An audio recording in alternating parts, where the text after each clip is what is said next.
Good afternoon. Thanks for your patience, and thank you for joining us today for this very special artist talk by Francesco Jodice, who has travelled from Milan to be with us during the opening weekend of Portrait of Spain, Masterpieces from the Prado. My name is Jose da Silva. I'm the Senior Curator of Moving Image here at the Gallery, and it gives me great pleasure to be able to introduce Francesco and to facilitate questions at the end of his presentation. We're presenting two works by Francesco in the Queen's Art Gallery at the moment. Just outside the lecture theatre is the video installation Spectaculum Spectatoris, and in the Sala del Prado area, which is the kind of cafe eatery area, there is the film El Prado, two works that Francesco made in 2011 in response to the audiences of the Prado Museum in Madrid. Today we have an opportunity to hear from Francesco and to see how these works sit within the kind of critical framework of his practice. Since the mid-1990s, Francesco has worked across architecture, film and photography, and his work has very much showed a kind of strong commitment to thinking through the ideas of sociology and human relations as they relate to the built environment and to urban spaces. He was a founding member of the very influential Italian group Multiplicity, an experimental platform for artists and architects to work collaboratively, as well as being a member of Zaprud, a collective that develops research and projects around ideas of urban and sociocultural development, technology and art. His work has been shown extensively internationally. He was included in the 2001 Documenta, the 2003 Venice Biennale, the 2004 Liverpool Biennial, and the 2006 São Paulo Biennale, as well as being shown at the Reina Sofia in Madrid and the Tate Modern in London. He also has a number of very key academic positions at the New Academy of Fine Arts in Milan, where he is the Professor of Urban Visual Anthropology and the Professor for Film, Video and Cinema. So please join me in welcoming Francesco, who will give us some insight into his practice and the works that are on display here at the gallery.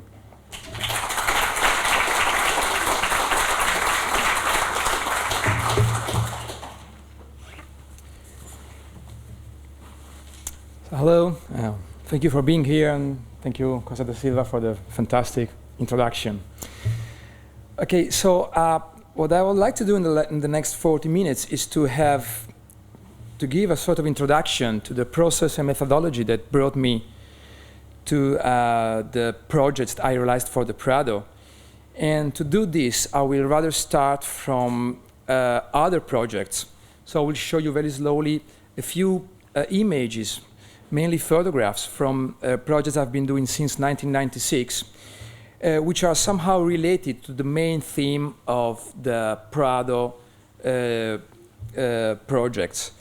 The main theme behind, the main issues behind the Prado installations are mainly related to the theme of who is the contemporary spectator. When I was called by Prado director Miguel Sucasa to realize a project for the Prado, I was obviously very, very involved, and I felt it was a big responsibility to have the chance to face such a big, massive collection of masterworks. At the same time, I was very intrigued by the chance for the first time also to work with a different kind of multitude, which was the multitude of people who were passing by the Prado every day. The Prado Museum is one of those museums that has more than 10,000 visitors per day. So as far as I was always very much interested in the idea of who is the contemporary spectator, I thought that this was going to be my occasion to make a research project on this theme rather than on the masterworks of the Prado. This is also a very important theme in contemporary art in museums, because museums are getting more and more important in very different ways, more or less everywhere around the world.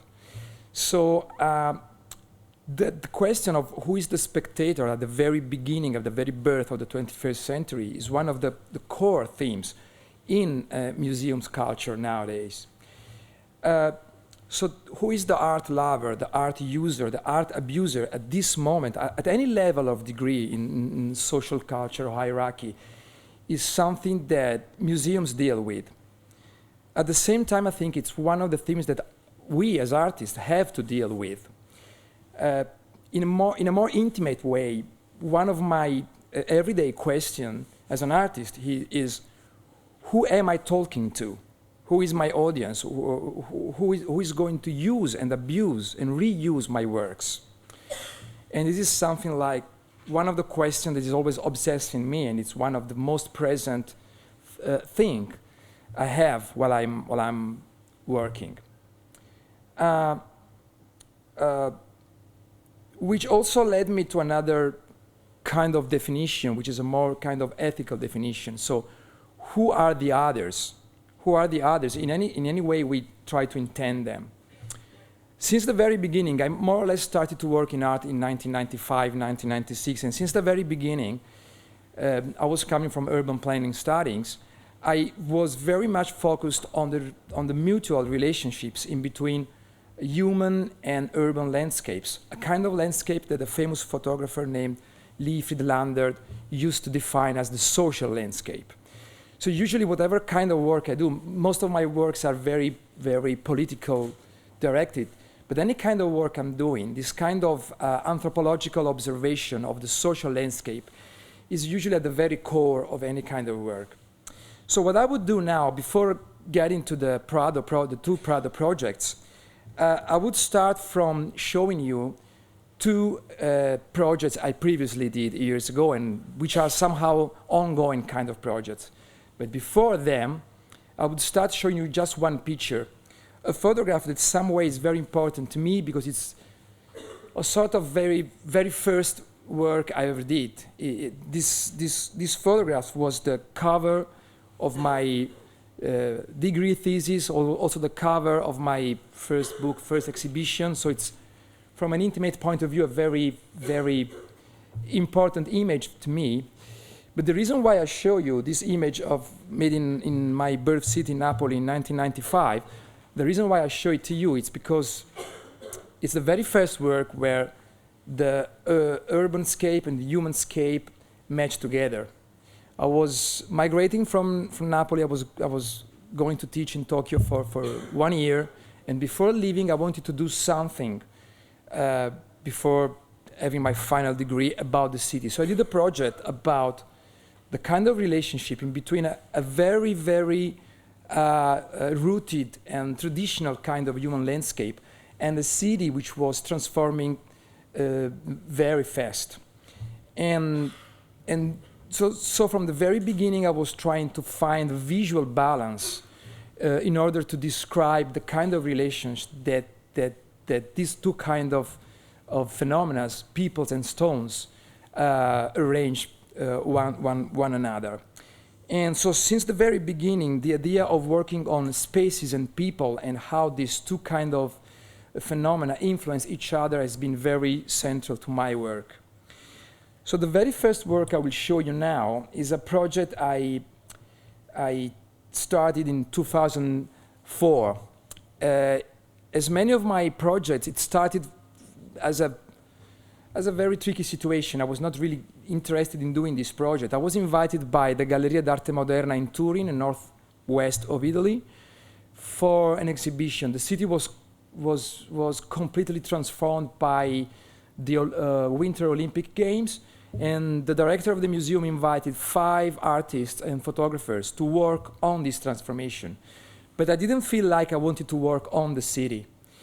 As the other artists, I knew they were going to do. So I said, who's going to have this heritage of the transformation of the city? Who's going to rule the city in time? Who's going to do something with the city? So I thought it would have been very interesting to work on the younger generations. So what I did, I went to through the museum, I went to the local Ministry of Education, and through them to the schools, director of the schools, and through them to the teachers and to the parents to have the release. And I started a sort of huge atlas of the students in the city. Only the students, I had to decide who I was going to photograph and who's not. So I chose all the kids, which in Italy would mean in between the elementary school and the middle class schools, that's how we call them, that were going through their sexual development as a period when kids have a very, very special capacity to embrace and inspire and feel anything around. So I was actually taking photographs of 3 classes in different schools. We went through 20 different schools in very different suburban and central areas of the city. And actually what I did, I made an agreement with the local education ministry, and I substituted the usual scholar photographer. I didn't know how to translate the title of the project because the original title is Ritratti di classe, which should more or less sound like classroom portraits. But this is a very typical Italian tradition and quite opposite to the more individual kind of photography you have, for example, in the US with a yearbook photography. And every year the classrooms have this kind of photographs, and the families usually buy the photographs from the school photographer, and they collect them. So what I did, I gave the small photographs as a present to the kids, and in return I was allowed to take pictures of the classrooms. And of course the idea why I made a sort of cross sections of the city, going from the very center to the very suburban areas, it was also related by the fact that Turin is a very industrial city. It's the city where the Fiat car industry is based. So you have a very, very different social classes in the hierarchy. And the idea so was to go through this very different. I forgot I could have, but I mean, it's okay, like we see it good like this.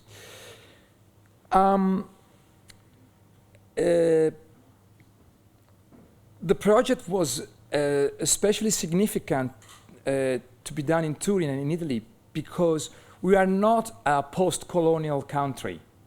We didn't have migration until the mid-80s. We are a country made of natives. And we didn't have any kind of migration from European countries. We are a poor country, so there's no German or French coming to Italy. And so, of course, we tried to be a post-colonial country. You know that Mussolini tried to go and conquer North Africa, but we were kicked in the ass by the Somalians in a couple of days, of course. And that's where our ambitions ended, fortunately. So this became a big problem in time because we had to face a very sudden and a very different kind of migration, very different from the kind you have in Australia, because we really have people from many people from the South America, many people from the Far East, so many people from the Africa, many people from the ex-Yugoslavian bloc, and a lot of people from the ex-Soviet bloc.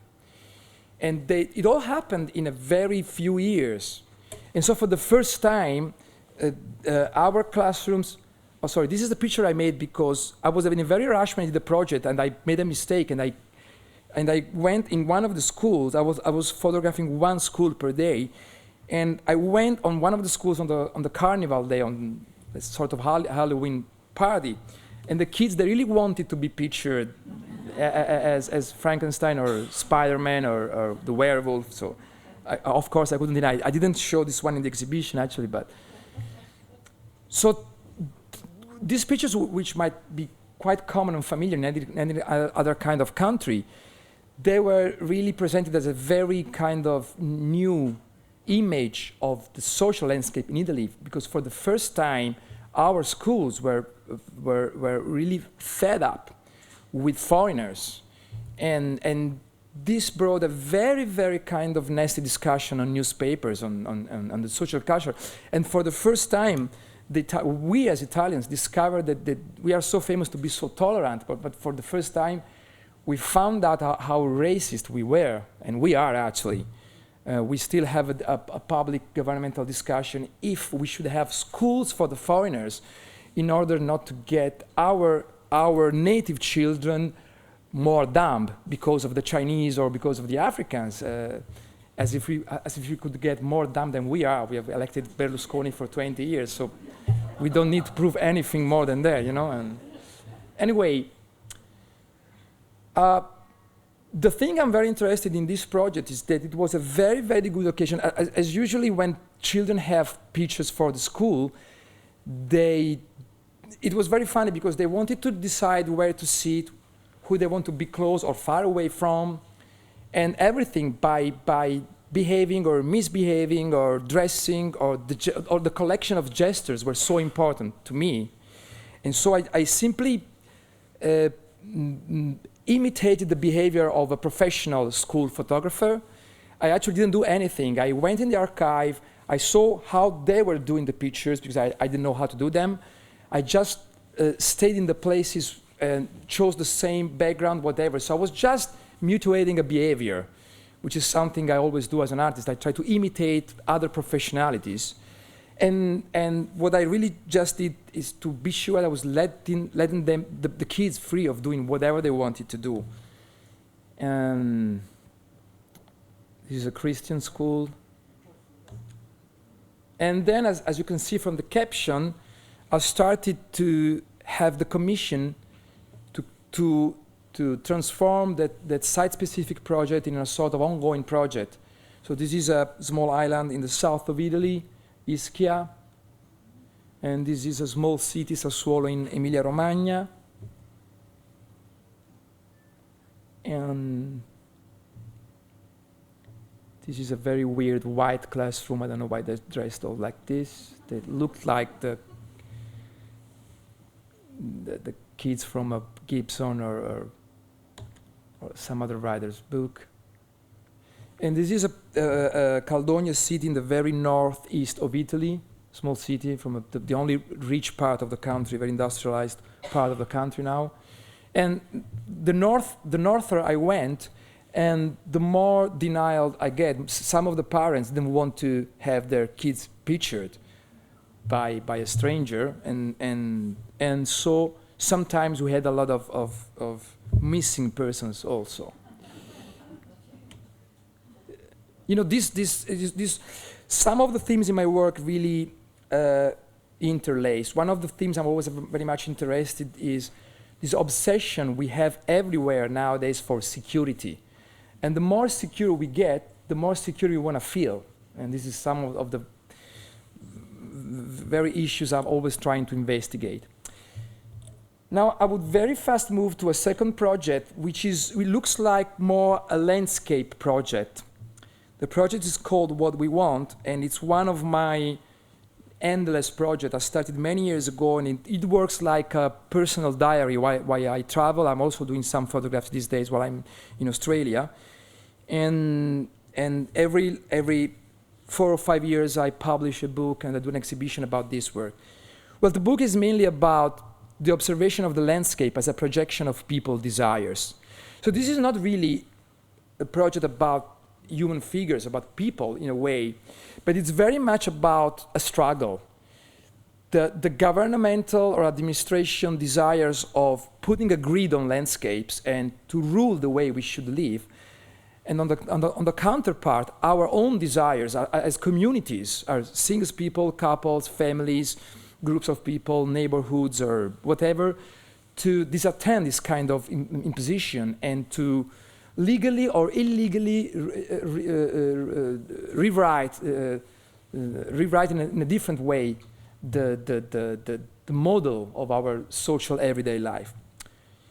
The project is also getting in time more and more geopolitical. So it's quite a lot of pictures I have here, but I will go through them very, very fast. I will just describe a very few of them. This is a very important picture for me. I did this one in 2009 while I was shooting a film on the Aral Sea in Kazakhstan.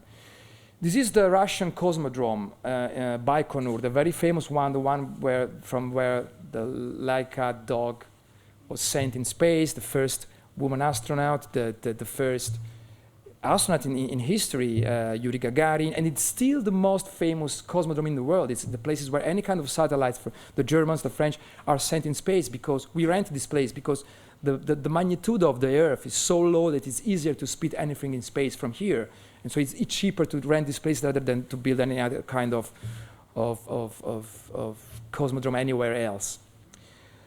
The problem is that this Russian cosmodrome is not Russian anymore, because after the break of the Soviet Union, this piece of land lays in Kazakhstan on the border of Uzbekistan.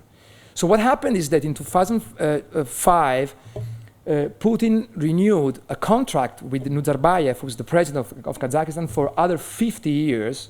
So this is the only rental city in the world. It's a city on rent. And it is a city because there is almost 100,000 people living there, all Russians. They use the ruble, and the jury is a military jury from Russia. The language is Russian. So it is a Russian city. The only way to get here is flying from Moscow or St. Petersburg. There's no other way to get there.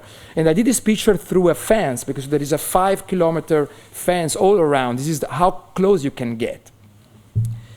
But the very interesting point for me as a fan of social studies, not a professional, is how the environment we are building for our future is changing, whether we know it or not, whether we like it or not. So the idea that there is a fence protecting a city which is totally displaced, and it should be in another, that is like a piece of another country somewhere else, and that you can rent it as far as you can rent a good.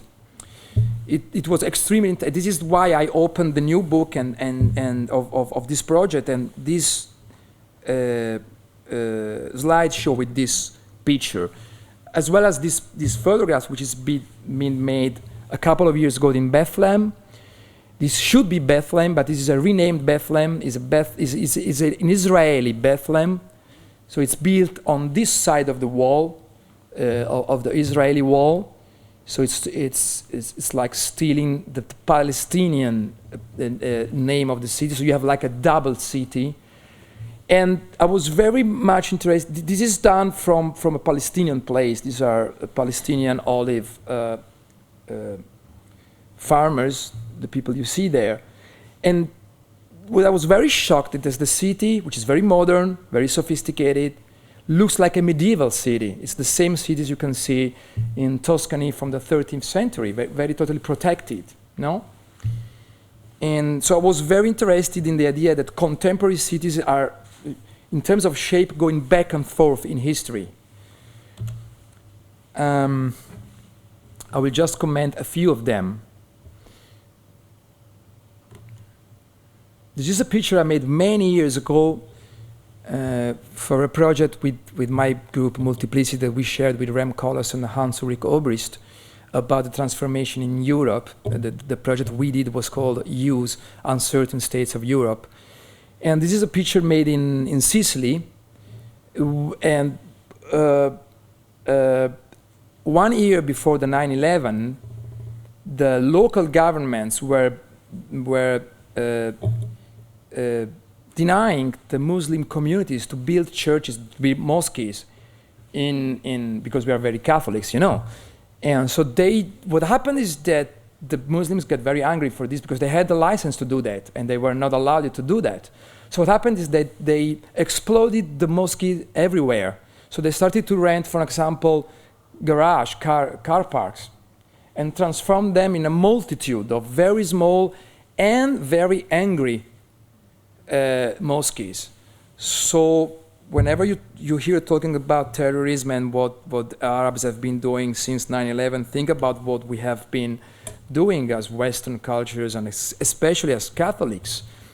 We have this major problem in Italy, and so sometimes my work is hooked on this theme. But I was very much interested in this sort of very personal way of the others, of a little cell of the others, to rethink the space to survive to a sort of public illegal denying.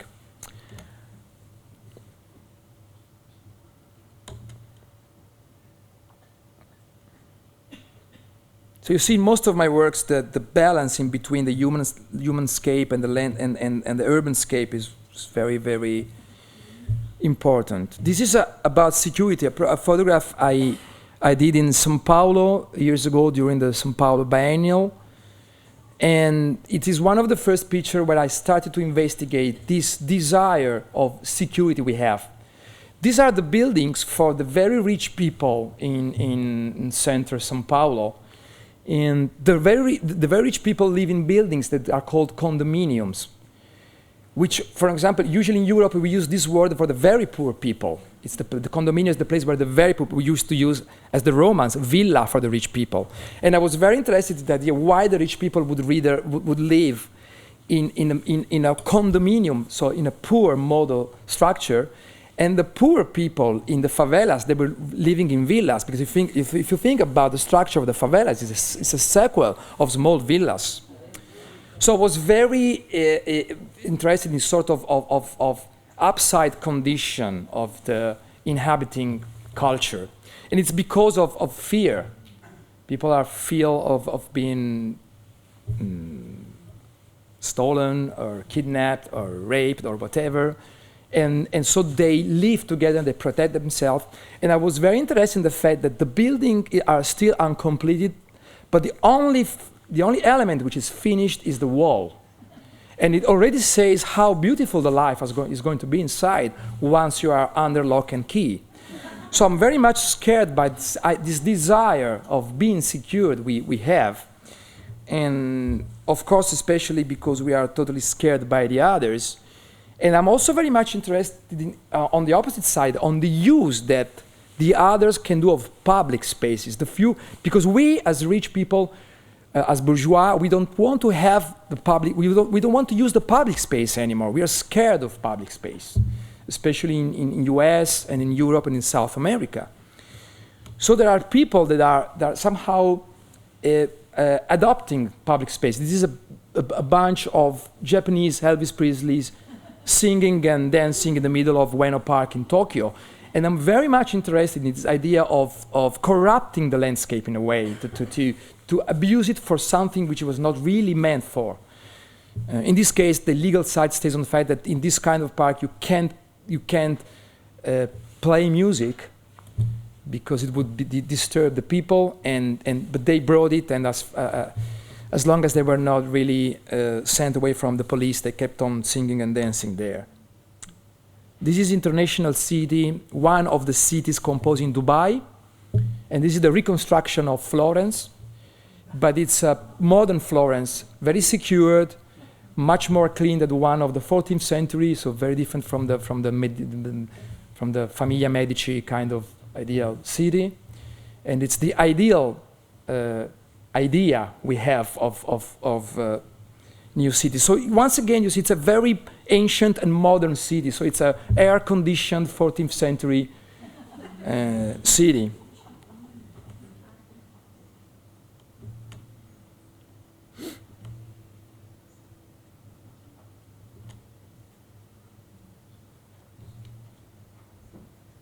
This is one also picture about adopting landscapes. This is a picture I made in Buenos Aires many years ago.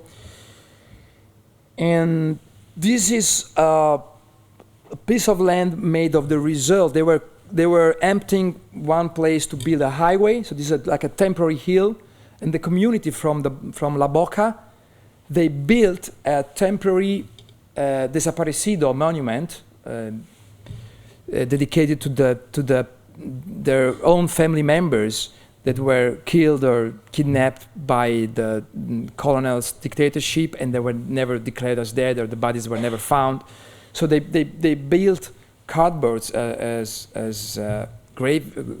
gravestones and as a temporary monumentum. So this idea of adopting, once again illegally, for a temporary time, for a temporary use, but for a very political issue, is one of the themes I'm very interested in. This is once again in Italy, Muslim people drawing mosques wherever they are not allowed to build them, even if they have the license and the money to do that. This is a picture done in São Paulo, and then I stopped talking about these images because I'm running out of time. And it's a very strange kind of, once again, it's an image very old and very new at the same time. This is the map for the helicopter taxi drivers in São Paulo. São Paulo has 23,000 helicopter taxi flies per week. The people who are scared to walk or drive on the soil, on the ground, who are actually the same people who built the problem on the ground. Brazil is one of the strangest, now it's changing, but it's one of the strangest countries in the world. It's one of the richest countries. They have cacao, diamonds, oil, sugarcane, they have everything, but it's still one of the poorest and most uneducated country in the world. And of course, it's mainly fault of the Catholics, because it was mainly because they had Italian and Portuguese migrations, and which brought the culture of corruption, of course. And so it would be unexplainable by why Canada is so rich and Brazil is so poor. It is as simple as that. So the same people who destroyed any kind of social life on the ground are flying above the problems. All the buildings, the offices, the malls, the churches, they have helicopter bases to land on. So you don't really, there are people who never really touch the ground. And this is one of the maps for the taxi drivers, actually, which is, by the way, illegal to reproduce because it's like a military kind of map. But I corrupted the taxi driver and I reproduced so it's a sort of kind of conceptual work.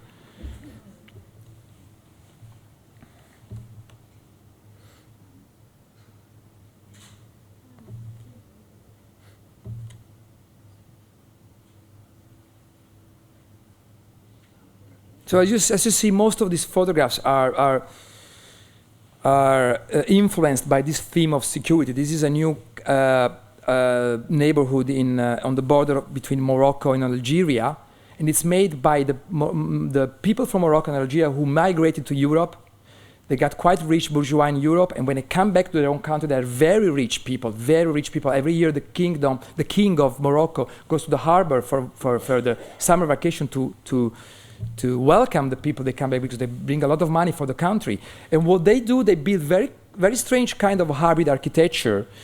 You see, this is like a Swiss kind of architecture which is very useful for snow problems, but that doesn't snow that much in Morocco, of course.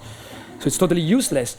But still, if you see some windows, they look very Arab style. So I was very intrigued by the idea of this melange, this melting pot in between Arabian and European, and of course it's not only in architecture, they bring back this sort of melting pot. So there is like a fluxus of people that are trying to build a melting pot, and there is another fluxus of people, which sometimes it's us, who are trying to keep cultures divided, even if we talk differently, but sometimes we don't behave the same way we think we are doing. And one thing they brought back is a guardian, like in an alpha negated community, which they don't usually have.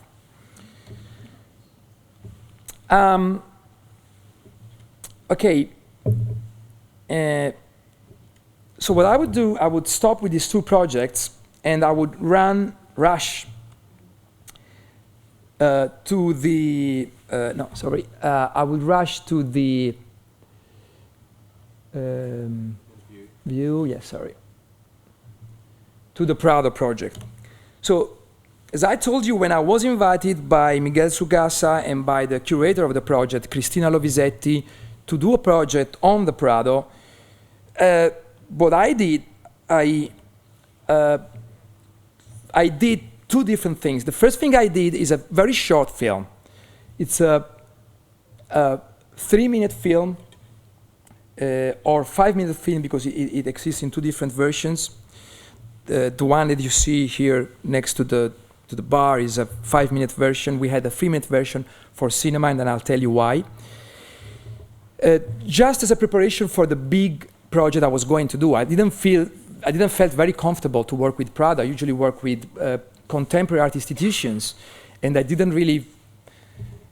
I was in a sort of unease condition to work with such an ancient and important collection.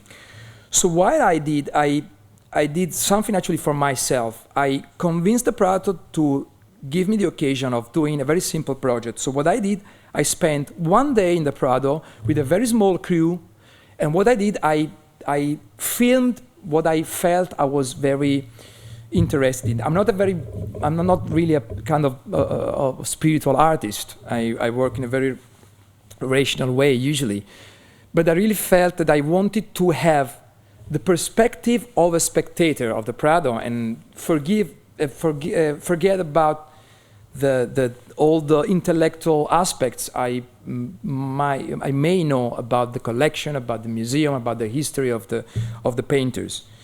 So what I did a very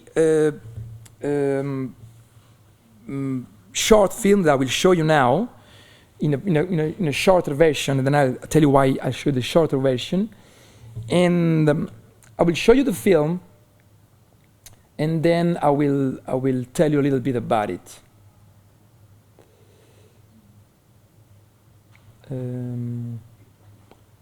Yeah. Oh yes, I have to close this.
So I did this very short film, and then I showed this very short film to Miguel Sucasa, the director of the Prado, And what happened is that I wanted the film to be shown in a very, very intimate way, because the film was going to be installed in between a Goya and the Velázquez major rooms.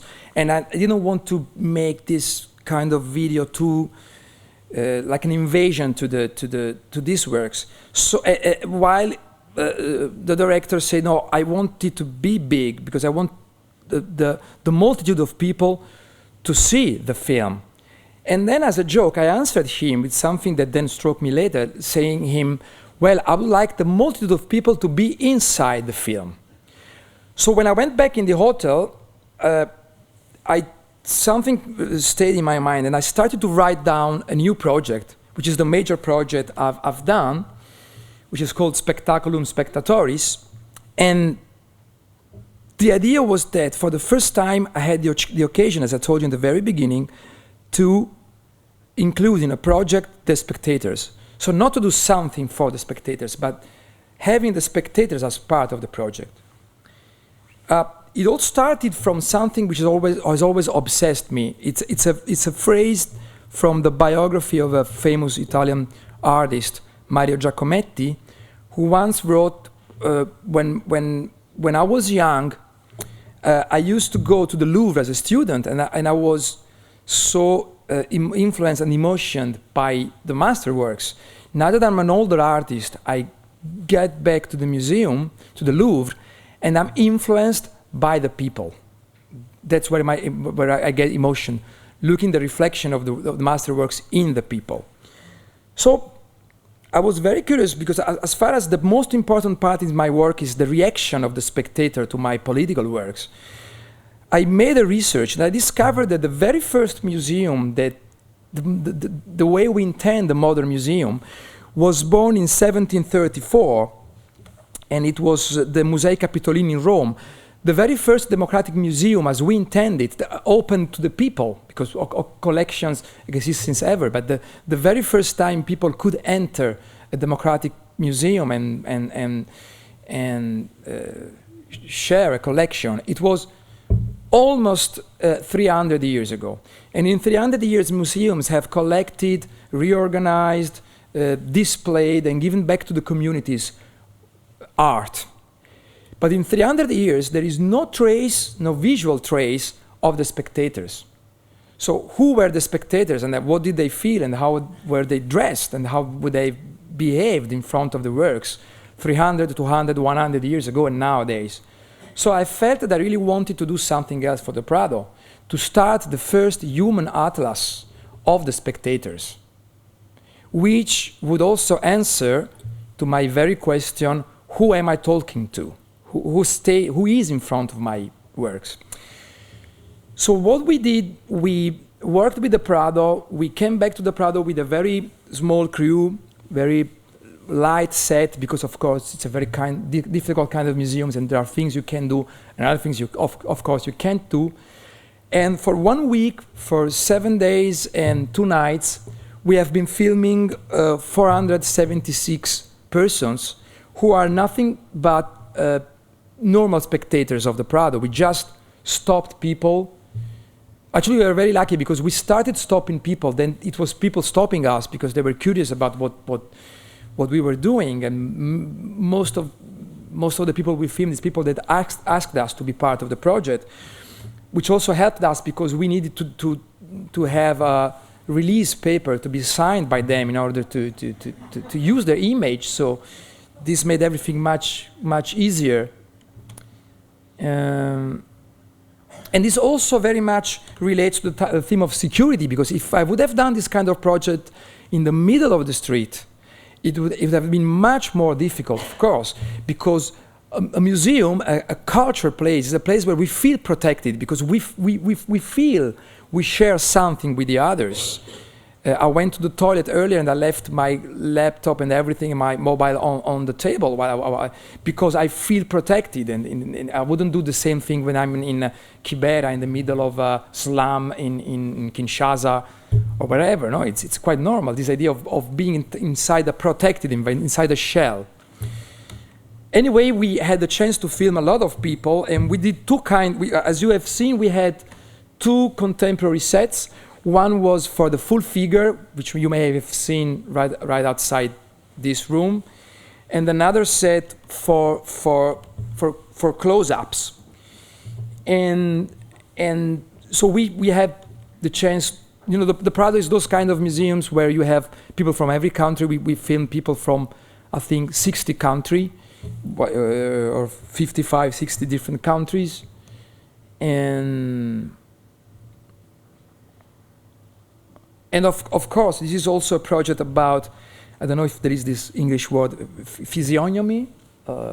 So it's a big atlas of different physiognomies about ethnic groups, social scales, different gestures, different dress codes, religious or sexual beliefs or political beliefs. Anything we somehow display or hide with our exterior behaviors. So, for example, even the positions the people assumed, we didn't ask them anything except that they couldn't smile.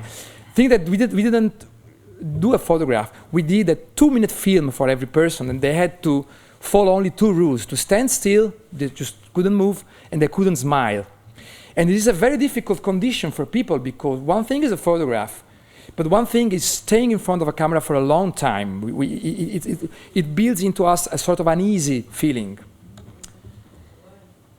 So we filmed a lot of people. So when we came back to the studio, we had a problem, because we came back with 1,000 short film, more or less, 500 close-ups and 500 full figures. And the editor was Saverio Pesapane, the guy on the left. He was like scared. What should I do with this material? So what we did, we printed some very small trading cards for every single person, and we filled the tables in the studio with this material. And then with my assistants, we started day by day to build the figures on the walls in order to understand how to make a composition of these 1,000 short films, which was at the same time a joyful thing and a nightmare, of course. And this is one of the walls with a possible editing. And then the film was installed in the Galleria Jonica. And here I get to the very final important thing of the project. The Galleria Jonica is a very special place to me in the Prado. Usually it's a relaxing place in the Prado. It's a long and narrow gallery which is exactly next to the 15th century Italian painting, where all the Guido Reni and Luca Giordano and Tiziano and Botticelli are. So it's a place I'm very, as an art student, very familiar with, and I'm very in love with. And this Galleria Jonica has 7 windows. 2 of them, they look inside the Italian gallery, and 5 of them, they are closed in order to protect the paintings from light. So what I did 5 screens projections on the walls of the 5 closed windows. So from here you could see inside the Italian paintings gallery, and at the same time look at these people. But at the same time, you see here, you could walk along and watch the paintings and the sculptures and the video installation. At the same time, we did something else. The image above is a reconstructed view of the inner gallery. The image below is the view of the gallery from outside at night. So what I did, when at 8 o'clock the museum closed, we opened the shutters of the external side of the Galleria Jonica to make the video installation visible from the Paseo del Prado, which is the main promenade in Madrid. And this was another thing I wanted to do with the project, which is one of my main issues always, the idea of breaking the walls of museums. Classical, modern, contemporary museums. The idea of transforming every piece of art into a piece of public art. So it's a very sort of Muslim concept. If the people don't go to the art goes to the people. So the idea was to really display in the street the work. And this is why also the other film I showed you has a 3 minutes length version, because both the project, the Spectaculum Spectatoris project and the Prado film, they were both displayed inside the Prado and outside. This one was visible while you were walking by at night on the Paseo del Prado, and the other one, the short version, was displayed in 400 cinemas all over Spain, in between one and another show, and one another film, without any writing. Just the film and then the writing Prado. And which is also another theme I'm very interested in, to do not explain what you are watching, to oblige the spectator to be part of the process of the understanding. And so both the projects, in a way, were discussing on the idea that contemporary museums, the contemporary idea also of the ancient museums, should work in the direction of breaking the walls, the artwork should work like a bomb that explodes the space, and that the minimal parts of the art pieces should land somewhere outside and meet people who are not interested in art simply because they didn't have the occasion to meet art before. And that is where I closed the question about who am I talking to and how do I find the people interested in art. I'm not so very much interested in the art elite. I'm very proud I've been invited in Documento on Venice Biennial, but it's not really the place where I want to be. When I was invited to the São Paulo Biennial, I was very frustrated by the idea of doing a project about a city of 18 million people and then show it maybe in the future in an art gallery to 500 intellectuals. It's not it's the wrong way around. So that's why for the first time during the São Paulo Biennial, my installation was a film inside the São Paulo Biennial, and then the same film, which had, for this reason, the form of a documentary, it was on Rete Globo, which is the public TV in Brazil, on prime time on Saturday night, the night of the opening. So that the artwork was behaving like a documentary. The very last thing I want to say, and with this I'm finished, and then I would invite you to any questions if you have. It would be a pleasure. Is to explain the title of the project. Spectaculum Spectatoris, it's a Latin expression, which is not really translatable in English. It sounds like the performance of the spectator, but you lose something, the tricky the meaning of the Latin words that come from the same root. The very interesting thing to me as an artist is that the word spectaculum, which means performance, show, comes from speculum, which is mirror. And spectator, which means us, the people who look at the artworks, it also comes from speculum, which is mirror. So the very interesting thing to me that deals very much with the theme of who do we do the art for, and also deals very much with the Mario Giacometti sentence, is that in a way the spectator is the reflection of the art, and that without this kind of reflection, the art would simply not exist. And this is why I do always think that the only meaningful part of an artwork is the result and the judgment and the opinion and the feeling that the spectators gets of an artwork. Thank you.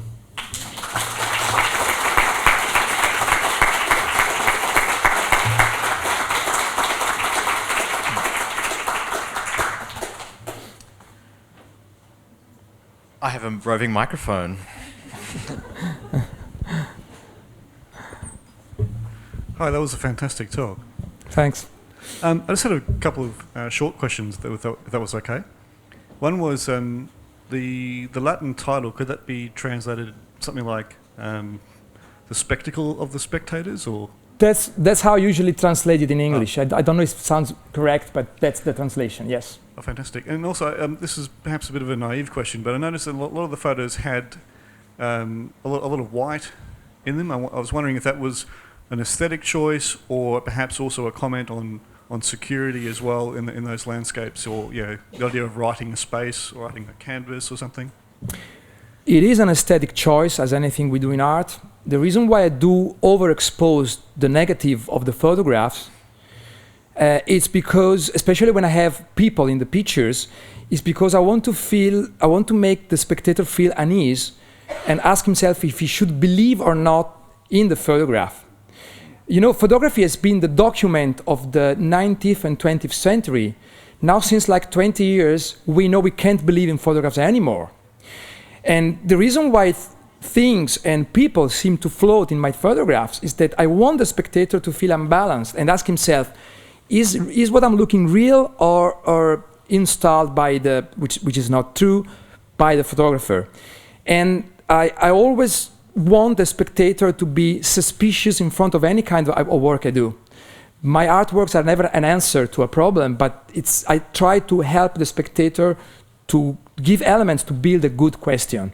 So this is why they're all overexposed and things don't seem really attached to the ground sometimes.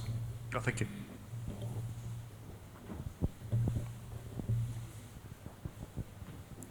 Maybe, Francesco, you could tell us just briefly, I know that you mentioned earlier that the project will continue on and that you actually are embarking on a project in Sweden. Yeah. Well, while I mean, anyone who wants to look at the project I didn't show you is right outside this door, so I didn't show it, but I'll do it now while I'm talking, without the audio. Está cerrando los ojos. ¿Tú crees que está malito? Oh, thank you. Okay, so thank you, Jose. So yes, the project, as most of my project, is an ongoing project. I do work for big archives that are almost endless archives. So I have, when I did this project, when I installed in the Prado, I told Miguel Zucasa, the director, and I told Cristina Lovisetti, the curator of the project, that I wanted the Prado in one generation time to invite another artist, or 30 years time, when another generation would come, to do a second, let's say, station of the project to see how the people will look like in 30 years. And so to give the Prado the responsibility of being the first museum to archive his own public, his own spectators. On the other hand, on my own, I really hope that the project could go on. So what happened right after the opening of the exhibitions, the director of a museum in the north of Sweden, in Umeå, small city, they invited me to do the prosecution of the project, the sequel of the project. So right 3 weeks ago, and I'm so sorry I didn't bring the first images I already have, we went with the same crew. I always try to work with the same people. And we went there and we did exactly the same project, which is going to be installed exactly in the same way.